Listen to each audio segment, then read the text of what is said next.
O prefeito de São Paulo, Ricardo Nunes, não cumpriu nem metade das metas anunciadas.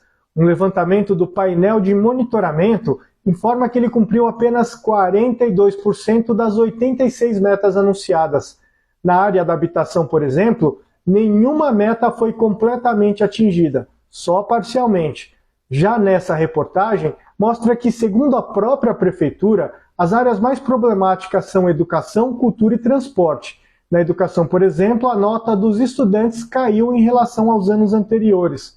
Num outro levantamento, esse do site G1, mostra que das 58 promessas anunciadas publicamente na campanha de 2020, apenas 28 foram cumpridas, mas grande parte não faz diferença nenhuma no dia a dia da população, ou então são promessas fáceis de cumprir, como as que já foram planejadas por gestões anteriores, e a expansão de programas existentes. Também teve as que foram cumpridas e pioraram a vida dos moradores, como, por exemplo, a privatização do serviço funerário, que ficou absurdamente mais caro e menos eficiente. Das 10 promessas de mobilidade, apenas uma foi completamente entregue, que é o transporte aquático, mas que mesmo assim ele entregou para o crime organizado. Mas ele não entregou nenhum dos 6 terminais de ônibus que prometeu, não fez o corredor BRT na Zona Leste, não duplicou a M Boi-mirim, não concluiu o complexo viário Pirituba-Lapa e não reduziu os subsídios pagos pela prefeitura às empresas de ônibus. Se ele não cumpriu metade do que prometeu, para que mais 4 anos? Para deixar de cumprir metade do que está prometendo agora? E aí, gadaiada? Ei, gadaiada, eu nem sei se esse vídeo você vai gostar ou não vai gostar, mas é apenas para esclarecer algumas coisas, né? Porque eu queria saber de vocês, porque essa coisa de ser terrivelmente, eu não entendo não. Aí mandaram um vídeo para mim da ex-terceira dama, e como eu não entendo bem o que estava acontecendo lá, eu queria perguntar a vocês. Queria saber do cidadão de bem, conservador e terrivelmente, o que é que significa isso?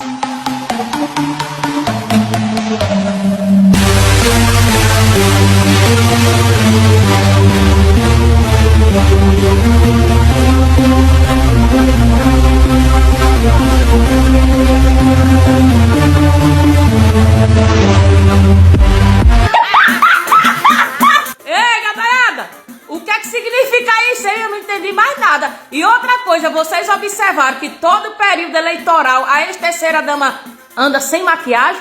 Não usa nem maquiagem, a bichinha, tadinha, né? Pra aparecer com cara de coitadinha. Beijinho no chifre, gadaiada!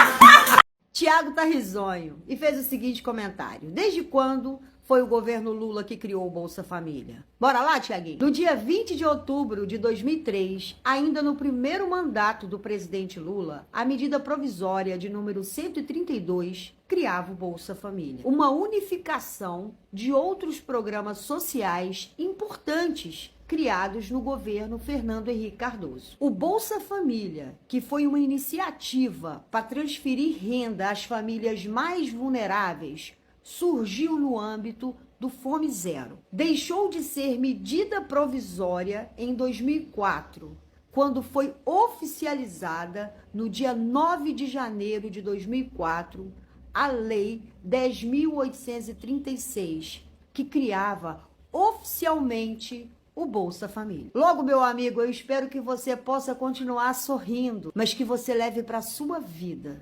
O Bolsa Família foi criado no governo Lula, em seu primeiro mandato, e fez 20 anos agora no dia 9 de janeiro de 2024. Postei um vídeo hoje mais cedo a respeito das questões ambientais no Brasil e, gente, não tem jeito, o Bolsonaro tem um problema cognitivo de caráter gigantesco. Eles estão me questionando por que os artistas durante o governo Bolsonaro se posicionavam contra as queimadas e o desmatamento e agora durante o governo Lula estariam calados. Pois bem, então bora lá. Enquanto o Bolsonaro demitia servidores públicos que divulgavam dados climáticos durante a sua gestão, o governo Lula planeja criar uma nova autoridade climática para reforçar a fiscalização daquilo que o Bolsonaro queria esconder. Enquanto o ministro do Meio Ambiente durante o governo Bolsonaro falava em passar a boiada para fragilizar as leis ambientais e era acusado de traficar madeira, o governo Lula pede medida de urgência para aprovar um pacote de leis que classifica os crimes ambientais como crimes hediondos. Enquanto o governo Bolsonaro dispensava delegados da Polícia Federal que cogitavam investigar os crimes ambientais, a Polícia Federal sob o governo Lula já abriu mais de 30 inquéritos para se apurar as queimadas. O governo Bolsonaro enaltecia o garimpo ilegal Federal atacava a demarcação de terras indígenas, revogava normas ambientais e cortava o orçamento de órgãos fiscalizadores. É por isso que ele era cobrado, ele era conivente, cúmplice dos crimes que eram cometidos, havia espaço para cobrar. Já o governo Lula conseguiu expulsar os garimpeiros das terras indígenas, fechando o espaço aéreo, ampliou as demarcações de terras indígenas, recuperou o orçamento do Fundo Amazônia, destinou verba ordinária e extraordinária ao combate às queimadas. É por isso que o governo Lula não está sendo cobrado, porque o que ele pode fazer, ele já está fazendo. Na verdade, a mídia de direita está reclamando das ações excessivas do governo contra as queimadas, dizendo que o Lula está extrapolando no uso de verbas contra os crimes ambientais.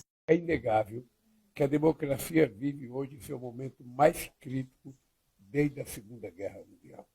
O extremismo é sintoma de uma crise mais profunda, de múltiplas causas.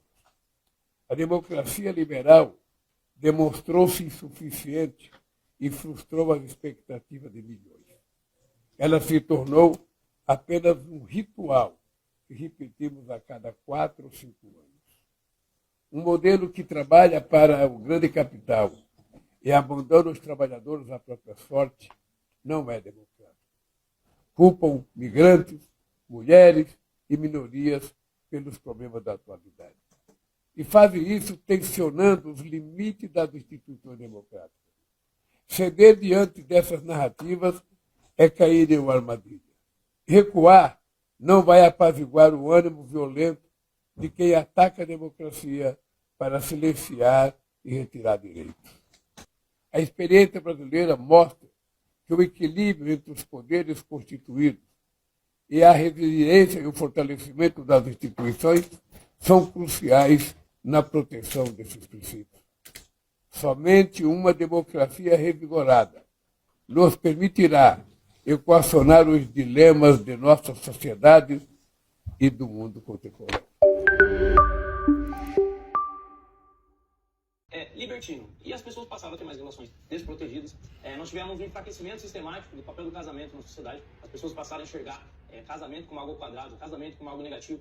E esse combo, a união desses fatores, gerou um número muito grande, infelizmente, de mães solteiras. Porque numa relação desprotegida, numa relação sem vínculos sólidos, quem sofre é a mulher. O homem, muitas vezes, o homem responsável, obviamente, esse tipo de gente, nem sei se dá pra chamar de homem, o cara ele simplesmente mete o pé, depois que tem uma relação, depois que tem um filho, e abandona a mulher. E nessa situação, a mulher acaba ficando em vulnerabilidade, porque a mulher ela não tem, muitas vezes, condição de ter tempo com o seu filho, porque ela tem que cuidar do filho e ao mesmo tempo cuidar do trabalho. Se a gente tivesse uma maior valorização dos nossos valores, uma maior valorização do casamento, se a gente desse uma noção para a sociedade dos problemas também da gente ter uma sociedade tão libertina, eu acho que esse problema no médio e no longo prazo ele teria alguma chance de ser resolvido.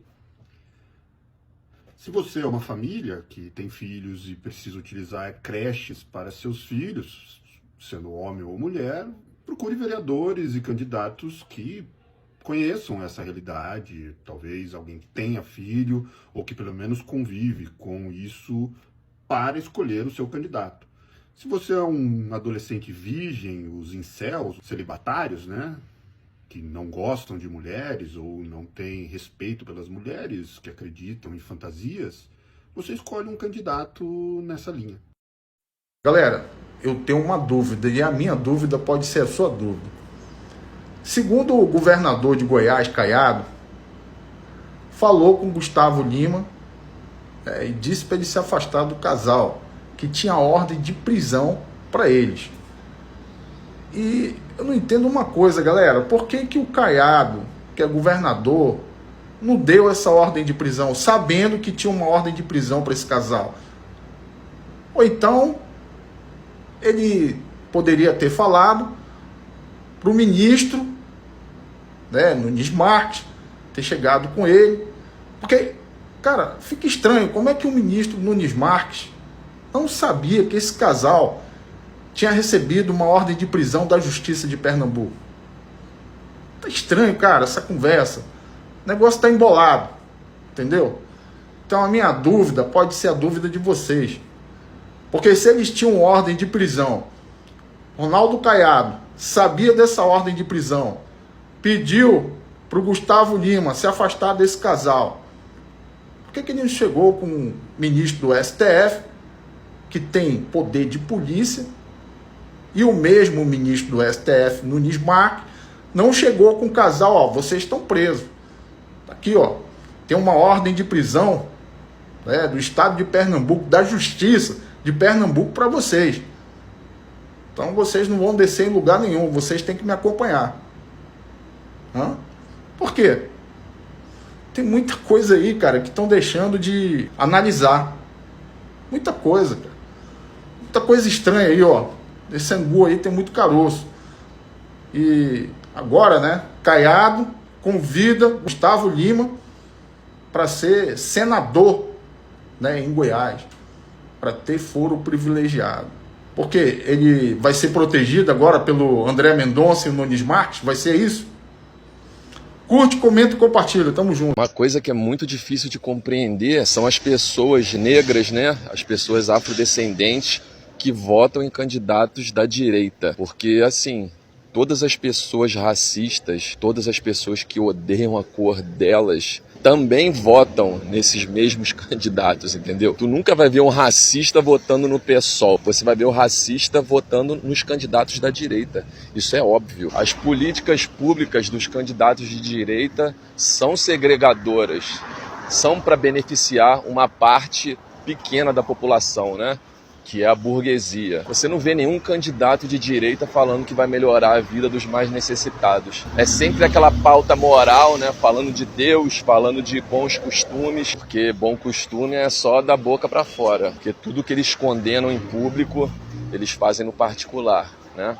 São depravados, vagabundos, bandidos, criminosos, racistas. Então realmente não dá para compreender, cara. A pessoa que é negra e afrodescendente vota nos mesmos políticos que os racistas votam. É tão fácil perceber isso, cara. Como é que você vai votar num candidato que a pessoa que odeia a sua pele, a sua cor da pele, vota, cara?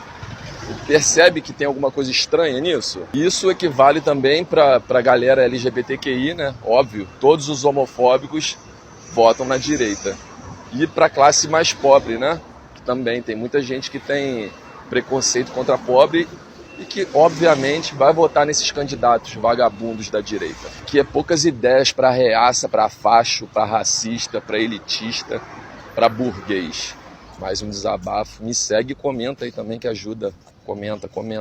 Valeu. Quer ficar mais inteligente? Vamos aprender o que um vereador faz e por que você tem que votar direito. Primeiro de tudo, o vereador é a sua ligação com o governo da sua cidade.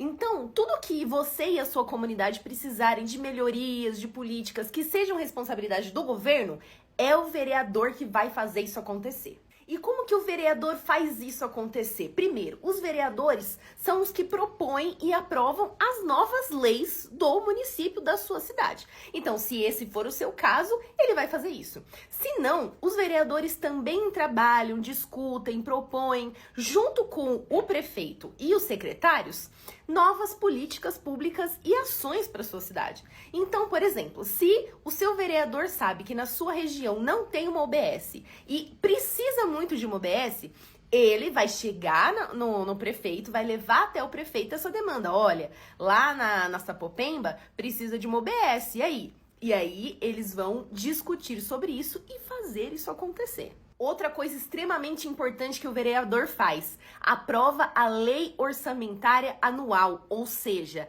ele vai aprovar para onde vai o dinheiro que você está dando para a prefeitura através dos seus impostos. Vai ser investido em educação, 3% em cultura, 10% em saúde, em mobilidade? O conjunto de vereadores da cidade que vai entender isso e vai aprovar ou não. E por último, e extremamente importante, os vereadores fiscalizam o trabalho do prefeito da cidade. Primeiro, para ver se o que os vereadores trouxeram, o que o prefeito propôs, realmente está sendo colocado em prática.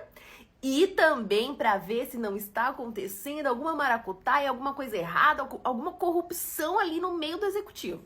Você percebe como sem o vereador nada acontece na cidade, nada vai pra frente, nada. Por isso você precisa escolher muito bem um vereador bom pra sua cidade, assim, andar, decolar e ir pra frente. E como hoje a minha cidade é São Paulo, eu tenho uma sugestão de pesquisa pra você. A Kate Lima é uma mulher preta, LGBT, nordestina, favelada, que mora lá na Brasilândia. Hoje é candidata a vereadora pelo PSOL e o principal objetivo dela é colocar o orçamento de São Paulo, que é gigantesco, o tanto de dinheiro que São Paulo tem, dentro das favelas. Eu vou deixar o arroba dela aqui embaixo, se você quiser pesquisar mais, eu recomendo super.